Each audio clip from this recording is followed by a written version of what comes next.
Move your black ass. You're blocking the VIP row.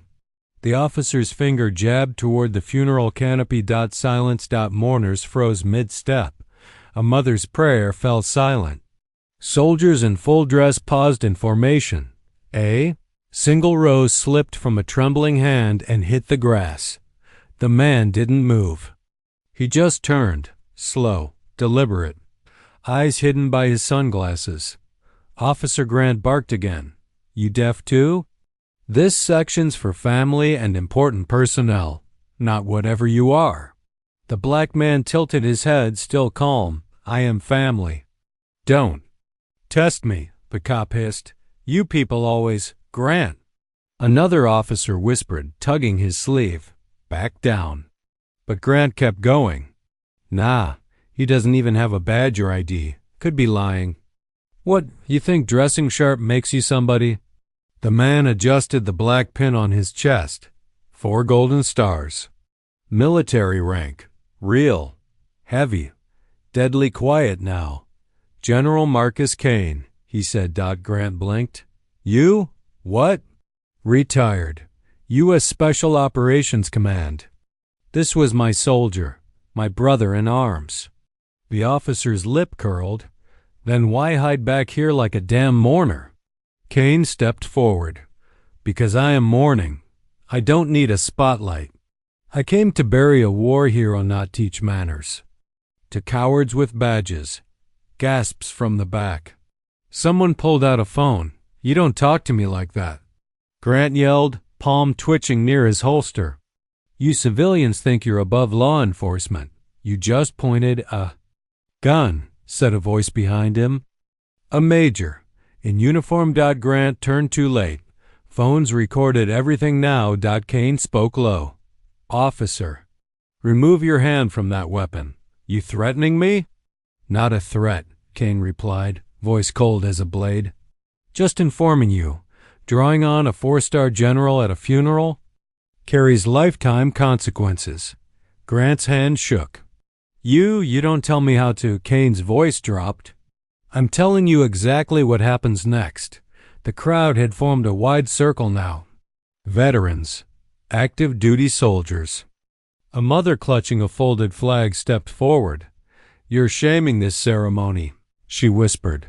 Still, Grant didn't move. His hand was hovering above his pistol grip now. Kane took one step closer. This isn't just disrespect, he said, voice steel. It's a federal offense, in front of witnesses. On sacred ground, you're bluffing. Kane pulled a slim black card from his coat. Not a badge of federal intelligence clearance ID. The color drained from Grant's face. You'll want to radio in, Kane added. Let your chief know this'll go all the way up. Congress will hear about today. The Pentagon already knows I'm here. Then he turned slowly, silently, and placed a folded medal on the casket. The silence roared louder than any yell. Officer Grant stood frozen, his jaw clenched. His future slipping from his grip faster than he realized. The major leaned into his radio. We need internal affairs on site. Officer Grant may have just committed a felony, with cameras on. Kane didn't speak again. He just walked away, but every step he took felt like a gavel dropping. So you're telling me that was a 4-star general? Yes, sir. Marcus D. Kane, SOCOM, retired. Chief Mallory stared at the screen in his office. The footage looped Kane standing silent while Grant's hand hovered near his weapon. Jesus Christ. Outside, the department buzzed like bees in gasoline. Some officers whispered. Others didn't even try to hide their grins. He's toast, someone muttered by the vending machine. Hope he likes stripes, said another, but Grant wasn't going down quiet. He provoked me. Grant shouted in Mallory's office. He was disrespectful, he looked suspicious, he threatened me. Mallory didn't blink. You're talking about a decorated general, Grant, at a funeral. Surrounded by witnesses. You want to try that line in court? He intimidated me. He stood still. You're the one who escalated. Grant slammed his hand on the desk. You're siding with him? I'm siding with the Constitution. And with every camera that saw you disgrace this department. Grant's face turned red. This is political. You know damn well if you wasn't wearing a star, you'd still be on tape pointing a weapon at a civilian during a memorial. Mallory cut in. That's not politics. That's your damn impulse. Control. Down the hall, 2 agents waited in black suits. Internal affairs. Quiet. Observing. They didn't knock, they entered when they wanted. Meanwhile, Kane was already 5 steps ahead. He sat in a quiet cafe across town, suit still crisp, expression calm. Across from him sat a woman in uniform, Lieutenant Commander Imani Reese, young, sharp, her hair in tight braids. A tablet lay between them. You think they'll try to bury it? She asked. They'll try, Kane replied. But it's already gone to every major military oversight board. He sipped his tea. Didn't blink once. He's protected, she said. Not from the truth. Not anymore. She tapped a screen. We found sealed complaints. Grants. Got 6. 1 from a Hispanic vet he detained last year at gunpoint, and another from a black teenager walking home from JROTC. Kane's jaw tightened. Pattern. Yes, sir. She hesitated. General. Why were you standing alone at the back? You could have had honors, escorts, cameras. I wasn't there to be seen. He looked at the window. I was there because the man in that coffin once carried me through hell. When I had shrapnel in my spine and blood in my eyes, he didn't see my rank. He saw a brother. Reese stayed quiet. Kane's voice dropped. Grant's problem isn't just racism. It's arrogance. He thought he could size me up by my skin, my silence, my seat placement. He didn't see a threat until I spoke, until you made him look small. I didn't make him small, Kane replied. He was already small. I just didn't let him grow into a monster. The door behind them opened. A woman entered in civilian clothes. She wore the badge of the Inspector General's office. She nodded once. We're ready for the next step. Kane stood slowly. Let's remind them what real accountability looks like. You see this? This right here? This is why we say the system protects its own until someone bigger shows up. At Black Vet Voices, 2.1 M views in 3 hours day 2, the video hit Twitter. Before sunrise. The full clip unedited began with the funeral hymn, ended with Officer Grant's twitching hand, and froze on General Kane's cold, surgical stare. The title was simple. Cop draws on Black General at Military Funeral. By noon, it had 8.4 million views. By nightfall, it was being debated on national TV. Now look, funerals are tense, said the gray-haired pundit on All Sides Now. But this was a decorated general, 4 stars. Black or not, how do you justify? You just said it, interrupted the Army widow guest. Black or not, that's the problem. He didn't need to wear those stars for basic respect. He was mourning. In veteran circles, the anger was atomic. On Facebook, military groups from Vietnam to Iraq shared Kane's quiet stare like a war banner. Officer Grant forgot who defends the country he pretends to serve, one comment read. Another simply said, wrong uniform to disrespect. Wrong man to underestimate. Even younger soldiers, some still in ROTC, stitched their own commentary. That man earned silence, not suspicion.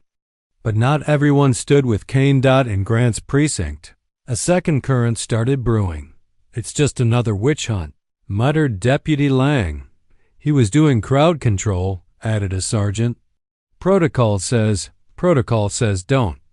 Draw down on a man in mourning. Someone else snapped. That someone was Detective Carla Brooks, tough Latina, 10 years on the force. And she wasn't staying silent anymore. Y'all ever notice, she said loudly, standing in the break room. How quick Grant is to shout compliance when the person's got dark skin. No one answered Dot, so she kept going. There's no. Both sides here. A man came to bury a friend. Grant came looking for someone to control. Meanwhile, in a small studio downtown, Kane stood quietly behind the camera lights of a veteran-run podcast.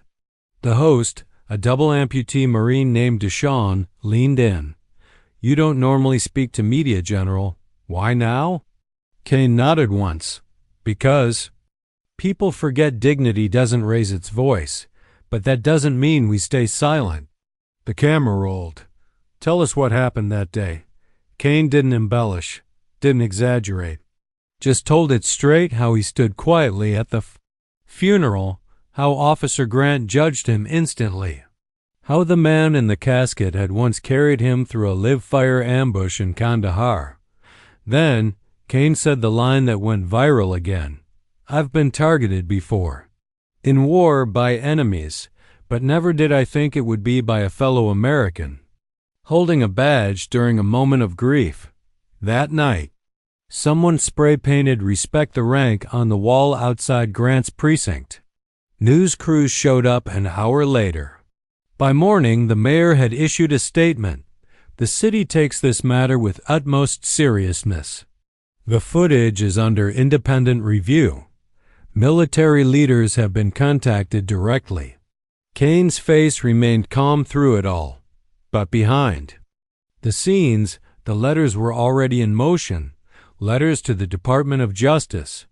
Letters to the Pentagon. Letters to the families of fallen soldiers asking them, have you ever been disrespected while in uniform or in grief? They replied in waves. And in a small precinct office, Officer Grant sat with his lawyer. Don't say anything to anyone, the lawyer muttered. No statements, no posts, Grant fumed. They're making me out to be a monster.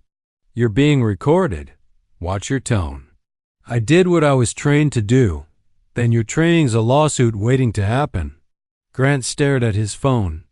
Dozens of DMs from random strangers, some supportive, some calling for his badge, his pension, his freedom, but one message stood out. It was from a former cop, no profile pic. Just text. You forgot the first rule. Grant, if you're gonna treat someone like dirt, make damn sure they don't outrank you. You're making this political. No, Kane replied. You did that the moment you decided some uniforms deserve more dignity than others. City Hall, briefing room press lights buzzed. The mayor stood stiff in a gray suit, lips tight, palms pressed like a man trying to pray but forgetting how. To the public watching, he began, we understand the gravity of the situation involving Officer Grant and retired General Kane. A reporter cut in. You mean the cop who nearly drew on a 4-star general at a funeral? We're awaiting the results of an independent inquiry, the mayor replied. Dodging eye contact at another reporter. Why hasn't Grant been suspended? Due process. Then came the dagger. Has the city apologized to General Kane? The pause was longer than any answer. Across town, Kane sat calmly on a bench outside the Veterans Affairs building. He wasn't watching the press conference. He didn't need to. Lieutenant Commander Reese stood beside him, phone buzzing nonstop. There. Stalling, she said. EA still hasn't issued a formal statement. The mayor's speech was full of ifs and maybes. Kane nodded. Expected. They're afraid of setting precedent. If they admit this was about race, about rank, they have to answer for every time it's happened without cameras. Kane looked out at the flagpole, windless, still, no movement in the stars. And some of those stories didn't end with silence, he said softly. They ended in coffins. Reese stayed quiet. Inside police headquarters, a new strategy was unfolding. The chief paced.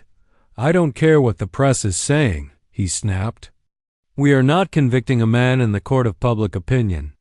Deputy Lang chimed in, smug. We release a counter-narrative. Claim Grant was following standard posture. Say he didn't know Kane's identity. Spin it, another added. Say Kane approached the casket aggressively. Emotions were high. Miscommunication. Someone else muttered, "You mean lie?" Silence. Then the chief said it, "We protect our own." But Detective Carla Brooks stepped forward again. This isn't protecting. It's covering. There's a difference and the country sees it. Then maybe it's time you took a few personal days, Brooks. She didn't flinch. Just walked out. But her glare said everything. Meanwhile, Kane received his first death threat. It arrived in a plain envelope. No return address. Typed, sharp, soulless. Should have stayed silent, General. You're making enemies. Kane handed it to Reese. Without a word, she scanned it. Want it traced? No. Let them think fear still works. You sure? I've had worse pointed at me, with silencers. He stood slowly, adjusted his jacket, then walked into the building. That evening, Kane appeared on Veterans Unfiltered Love. No script. No PR team. The host leaned in. There. Saying this might complicate your legacy. Kane didn't blink. If telling the truth complicates your legacy, it wasn't worth much to begin with. What do you want people to remember? He looked into the lens. I want them to remember that the uniform doesn't give you the right to strip dignity from someone else's, that a funeral isn't a checkpoint, and that rank doesn't erase race, but it damn sure reveals character. The next day, Kane was locked out of a private veterans gala. No explanation, no invite, no response. Reese got the email. Regret to inform you we have overcapacity. This event is no longer open to guests with media attention. Kane just smiled. They've chosen their side. And what about you? She asked. Kane's reply was quiet, final. I've already buried friends who bled for this country. I won't let their dignity be buried too. No podium, no script, just a man in uniform, folding another flag with his own hands. 2 days later. No cameras were invited. No press were tipped off. General Kane had quietly driven 2 hours outside the city, to a small town, to a widow's home. Her husband had served under Kane in Afghanistan, died last month. The funeral had been state-funded, but no one had delivered the folded flag. No one except Kane. He knocked on the door himself, stood silent, as she opened it, then handed her the cloth, folded tight, stars facing out. He was one of the good ones, Kane said softly. They all say that, she whispered, choking up. I mean it. He once took a bullet meant for a boy carrying a math book. She dropped to her knees, sobbing. Kane kneeled with her. Didn't say a word. Just stayed there until she could stand again. A neighbor filmed it through a screen door. Uploaded it. With the title, He Didn't Need a Badge, He Had Honor. It went viral within 4 hours, 14.3 million views. Suddenly, people weren't just defending Kane. They were admiring him. Even people who once said, let's wait for the facts. In the mayor's office. This just complicated everything, the aide muttered. Holding her phone. The mayor watched the footage play again, Kane gently helping the widow off the ground. No speech, no cameras, no politics, she murmured. He just showed up. Meanwhile, Grant's union is threatening a walkout if we discipline him. Let them walk. The mayor looked up. Sharper now, focused. We backed a man who drew a weapon at a funeral, while the man he drew on folds flags for grieving families. This isn't optics anymore, it's character. In a middle school auditorium, Kane stood at the back. He wasn't on stage. He wasn't invited, but a student had asked, can General Kane come to our Veterans Day play? He stood silently, watching the kids read poetry, when one young black student froze in. Fear mid-speech, Kane stepped forward, gently knelt beside him, whispered something no one could hear. The boy smiled. Kept reading. Another parent filmed that too. The general who kneels so others can stand. It became a hashtag. By morning, educators were using Kane's story in classrooms. Not for outrage. For example, at the precinct, things shifted. Detective Carla Brooks found an envelope in her locker. Inside, a note, no signature. Just 5 words, "Thank you for not folding," and a single photo of her.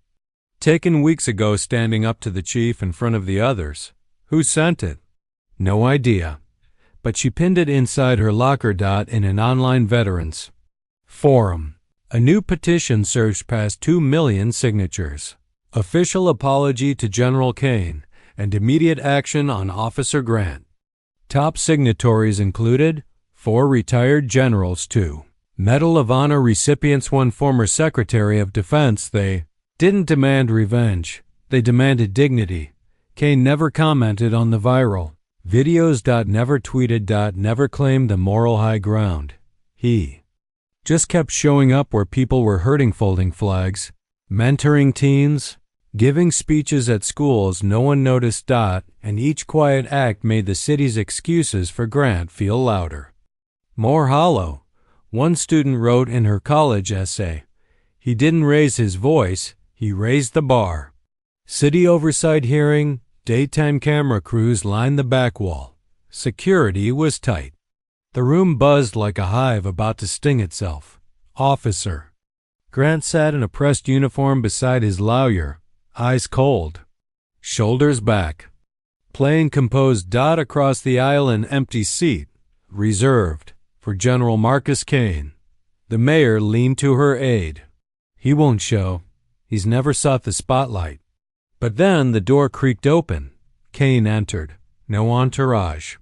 No notes. Just silence. Gasps, flashes, murmurs through the gallery. Veterans in full dress turned their heads. Even a few officers stood out of habit. Respect didn't wait for permission. Kane sat down. No drama. Just presence. The committee chair cleared. His throat. "Mr. Grant, you've submitted a formal defense?" Grant's lawyer stood. "Yes, we maintain Officer Grant responded according to his perception of threat.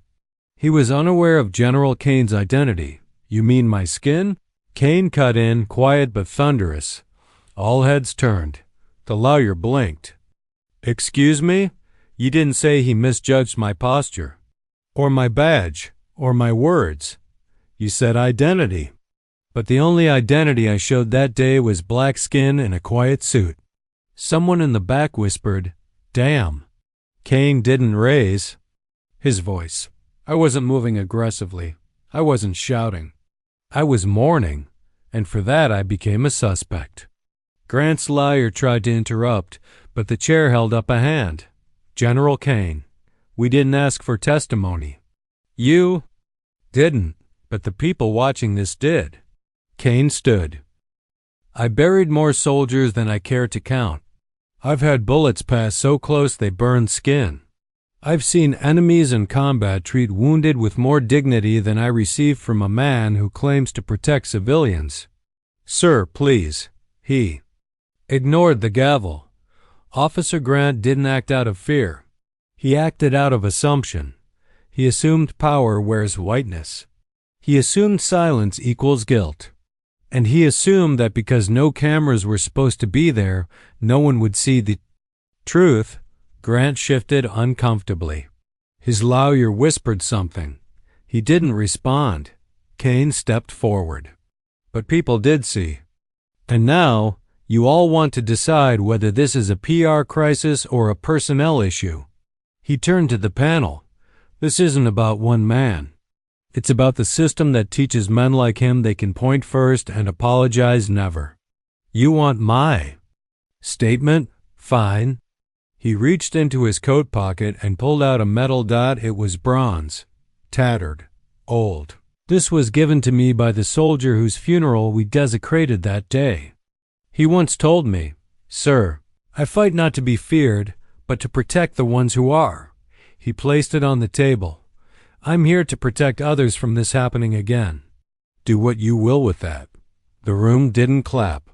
It didn't cheer, but it sat in silence long after Kane left. Even Grant didn't speak. An hour later, a microphone caught one city official whispering, "We just watched a soldier discipline an entire government without shouting once." In the lobby, reporters swarmed. Kane didn't stop, but when one young woman asked, "What would justice look like for you, General?" he finally paused, then said softly, "Justice isn't punishment.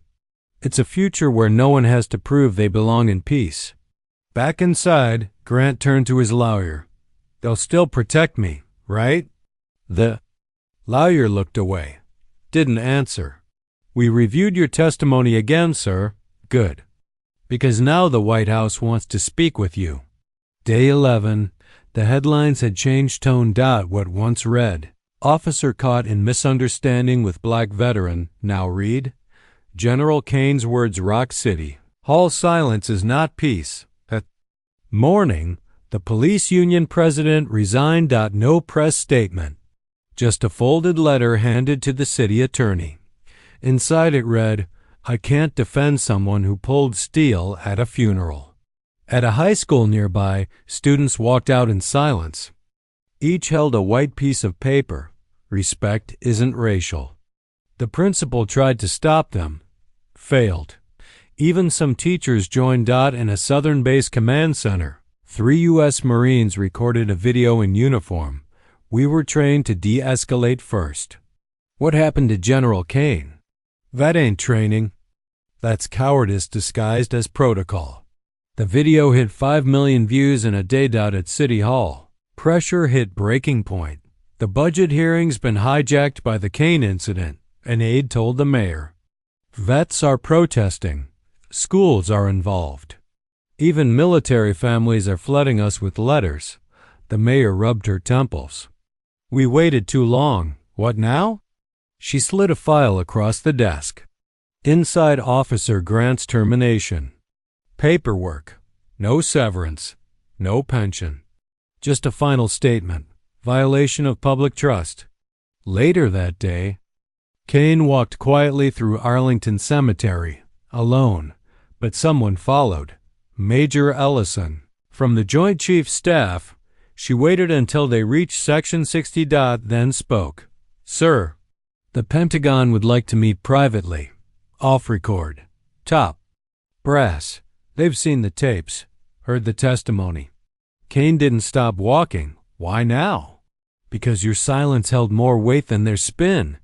Kane raised an eyebrow. "Is this damage control?" Ellison shook her head. "It's invitation." He looked at her, measured, slow. "What's the real reason?" "Because generals don't cry in public." "But your restraint made half the military wonder why we've allowed this culture to go unchecked for so long." She handed him an envelope. Inside, an official seal, gold-trimmed. "Requested briefing at the Department of Defense. Disciplinary. Reform Task Force. They don't just want you to speak, sir. They want you to help lead the changes." That night, Kane returned home. No lights. Just stillness. He sat at his desk, pulled out an old journal. Inside, a note from the soldier he buried, the one whose funeral began all of this. "Sir, you're reading this. It means I'm gone. I always knew you were more than your medals. You led us without raising your voice, and someday, maybe the world will learn how you did it." Kane closed the journal. Didn't speak. But one tear fell. The only one. Back at the city courthouse, a small bronze plaque was quietly installed near the lobby. General Marcus D. Kane, who chose dignity over rage. It wasn't loud, but it would stay long after headlines faded. They didn't just listen, they rewrote the rules. Day 14, Washington, D.C. In a Pentagon conference room lined with flags, Kane stood before 7 high-ranking military and intelligence officials. No press, no ceremony. A young lieutenant handed him a folder. Inside, draft proposal, Law Enforcement Dignity Doctrine, LEDD. Kane raised an eyebrow. You're actually calling it that? The admiral beside him chuckled. Kane, your restraint did what 10 protests couldn't. You embarrassed the nation into clarity. It wasn't restraint, Kane said calmly. It was grief, and some men confuse grief with weakness.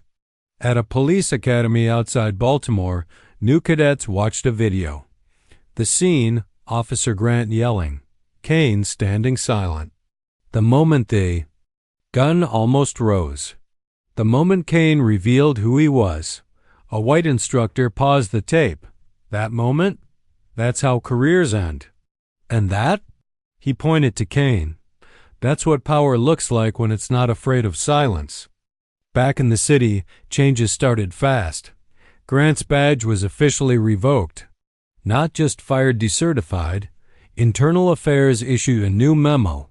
All officer-involved civilian interactions at funerals, memorials, or military grounds are to be reviewed under elevated sensitivity standards.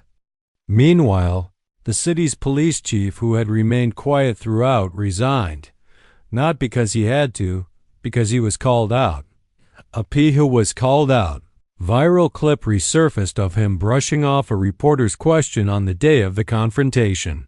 Let's not make a federal case out of a misunderstanding.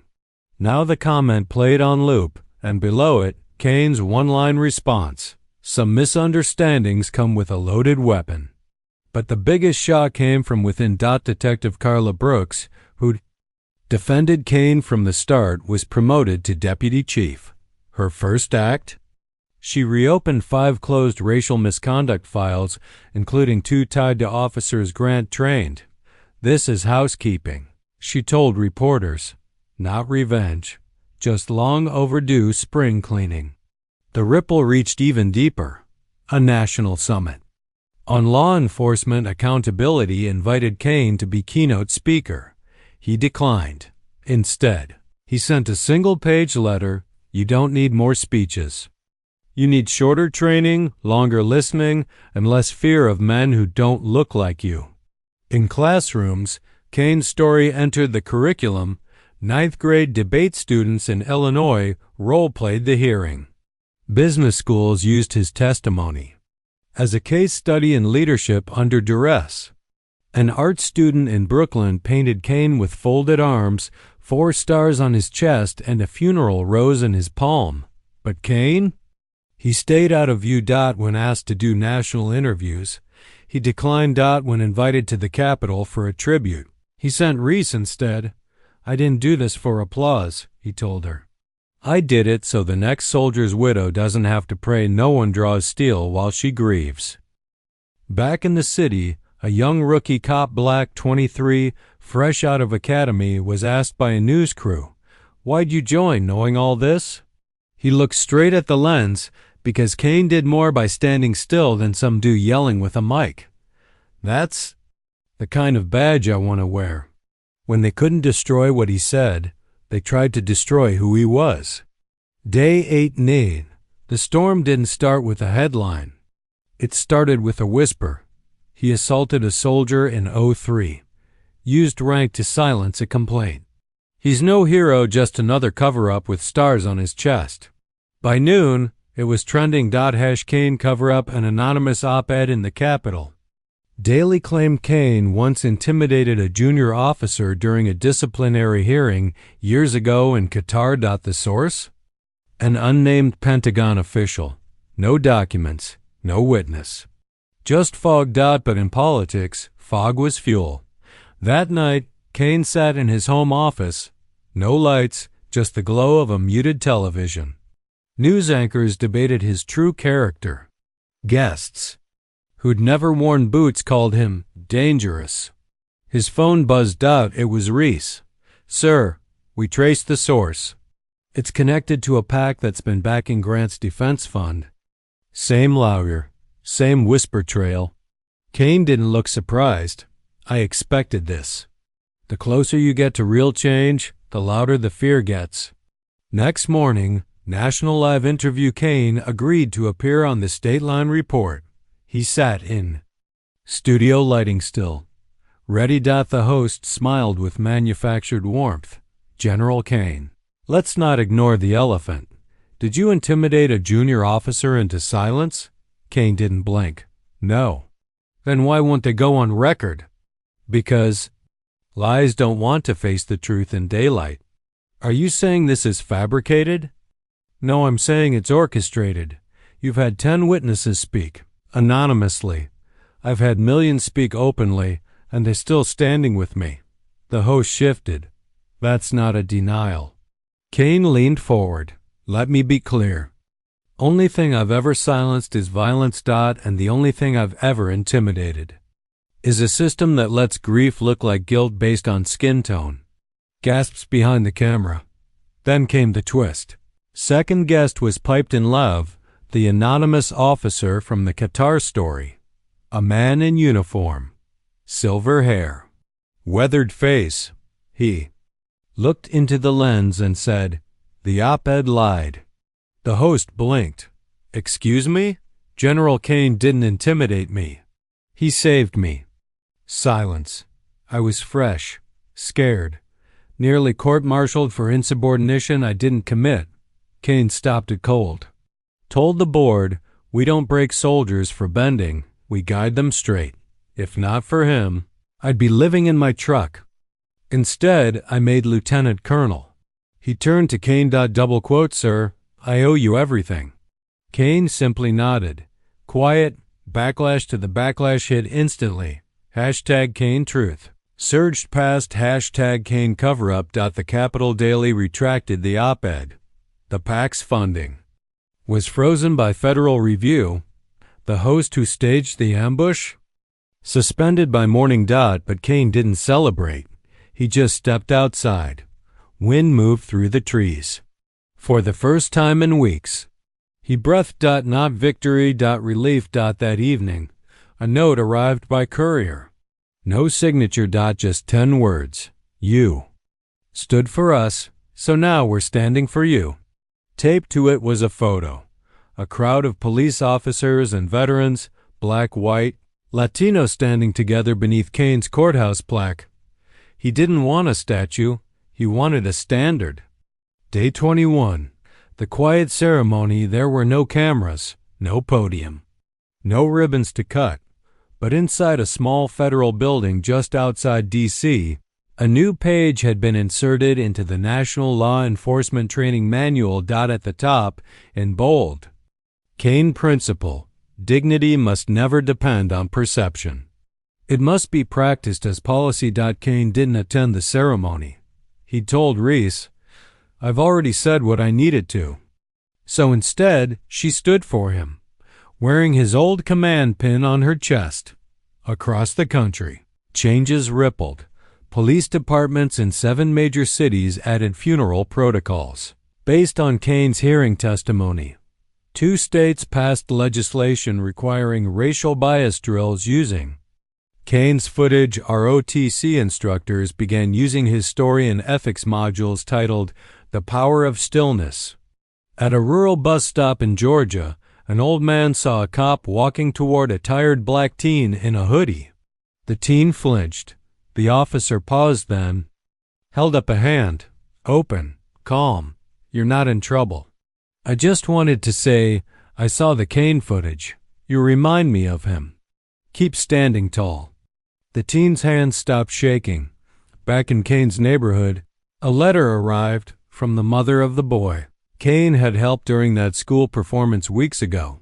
Inside, he stood up in class yesterday. Said he wants to serve. Not with guns, but with quiet strength. You gave my son more than a role model. You gave him permission. Kane read it twice, said nothing, just placed it beside the others. 1 year later, without announcement, a small bronze plaque appeared outside the National Museum of African American History and Culture. No grand unveiling. No speech. Just an inscription. Marcus D. Kane, General.